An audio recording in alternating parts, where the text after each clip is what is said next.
Okay, let's finish part two now of this little video. Remember, we're talking about track motion and how to get things to appear to be moving, how to animate things. Just simple stuff with track motion. So what I want to do is do a second picture. And when you guys are doing yours, you can do more than two. You could do three, four, whatever you'd like to do, just to have a little fun with it. Now I want to show you this feature. If you're not sure what your pictures look like, you can click on them, and this little button right here is a preview, and it will give you a preview of what you've clicked on.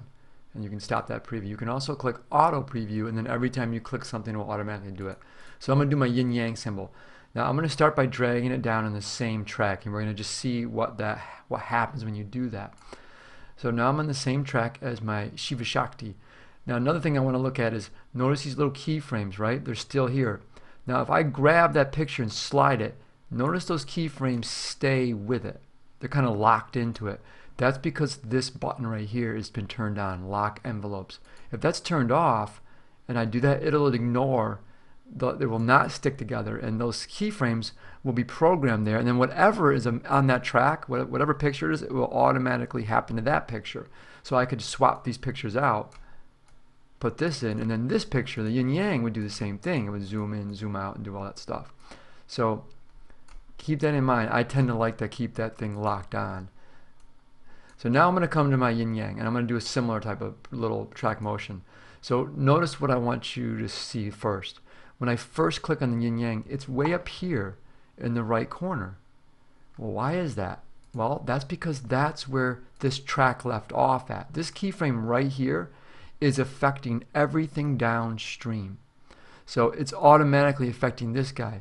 So if you want to reset that, what you're going to have to do is go into the track motion. Now notice when you come into drag motion, it starts back at the beginning. So you're going to drag this, and you want to get to this point where you want to come to right there. See right there, the yin yang appeared?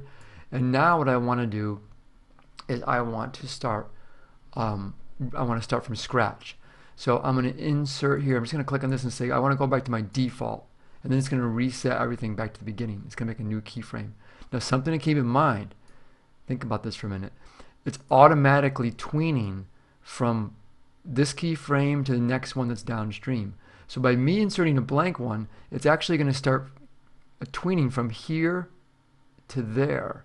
And you may not want that to happen. You may want to get this one to stay frozen and then start fresh. So what you're going to have to do is right click and copy that last frame, come here and paste it. And then what will happen is that from here to here, it'll just stuck. It'll stay stuck. And then pop, it will reset just in time for the new thing. Another thing you could do to avoid that little weird thing about being affected downstream is you could just take this and insert an entirely new track.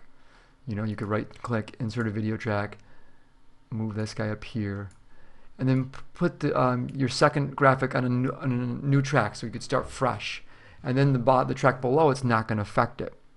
And in fact, that's what I'm going to do, because I'm going to leave my Shiva Shakti up. So I'm going to come back to here. I'm going to get rid of this last keyframe I made. So I'm going to hit the minus sign. And then I'm going to close that off. So that way I can extend this picture, and it's just going to stay for the whole track. It's always going to be right there in the right corner. Now let's program this yin yang a little bit. I'm going to mute this track down just for a minute. So you can click that button that will mute it, just so I can work with yin yang. And I'm just going to do a quick little track motion. Nothing fancy. I'll play a little bit with it. This time I'm going to rotate it a little bit. So if you get it right like that, whoop, you can kind of spin it.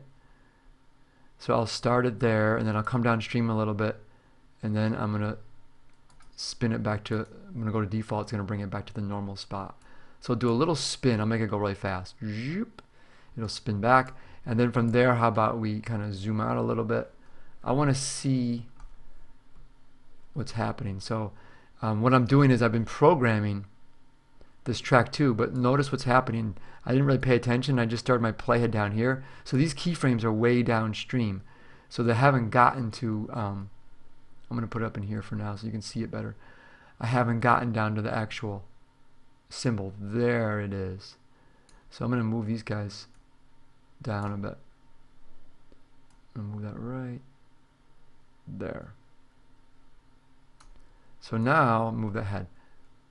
It's going to spin real quick. You can zoom up by using your mouse scroller.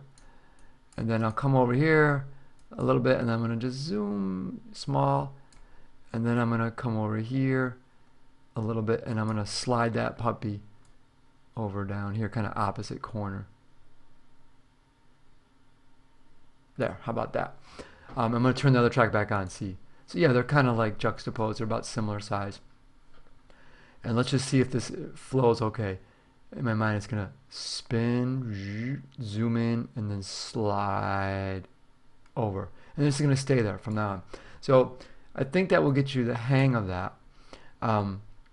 Now what I'm going to do, so you can feel free to, if you want to try to do both your graphics, or if you have multiple graphics and keep doing them on the same track, then you're going to just have to, you're going to get really good at keyframes, I'll tell you that. Because you got to keep resetting them, and you'll really get the hang of it. So at least experiment with that a little bit, so you get the hang of these tracks. And then if you want to just use multiple tracks, that's probably the simplest way to do it. Of course, the problem is you start to, if you're doing a lot of animation, you start to build up tons of tracks, and then it becomes pretty, you know, you get a lot of tracks going on down there. And the final thing I'm going to do is I'm going to put a little music. So I'm going to come back to my Explorer. I'm going to get this guy out. I had a song in there. Where is it? There it is. I had a little music, so I'm just going to drag that down, pop that in. This song, it's a little yoga song. It's a long song, so I'm going to zoom it back out. And why don't you do one more thing? Do a little track motion with your text. So you could have that text kind of drop down. So I'm going to hit track motion, pop. I'm going to bring this out. So I'll start the Yoga Union up. I'll start it way down low. How about? Way right off. So it's going to start off stage a little bit. And then I'll move it down a little bit. And then while it's moving, I'm going to bring it in. So to get it right back to the beginning, you could manually kind of do it. You could also just say load default back up here, and that will always bring it, it kind of resets it right to where you had it. So that will be nice. So what that should do is slide the text up. Slide it up. There it goes. Pop it in. And then it can just stay. I'm going to pull that out so it stays the whole time. And if you want to play a little bit more with the name, I'm just going to try to experiment around with it. You see what you come up with. I won't show you on the video. And if you want to be cool about it,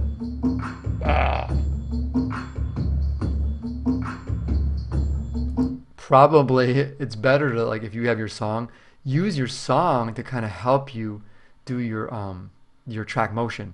Because depending on the song, like that song had a strong repetitive beat, I could have been a little more cool with my track motion, but then I would have driven you crazy.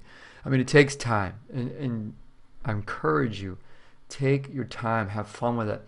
Don't just do it like I did it, because I just did it very, very rough. I just want to show you the technique, and once you understand the technique, then you can be a little more creative. I'm going to name that track motion 2. So fundamentals here: using a couple tracks for text, put some credit down there, use at least a couple pictures, maybe a few more, and learn how to move. Remember, think of it, you're moving the camera around. It's not that you're moving the picture. If you think of it that way, that's kind of a neat way to think of it, as the camera's sliding all around. The pictures are just steady. You're zooming in, you're zooming out, you're flying left and right. That's called tracking. You're tracking the camera. That's why it's called track motion. So have some fun. When you're done, you're going to, of course, render this, put it on your YouTube channel, and link it up.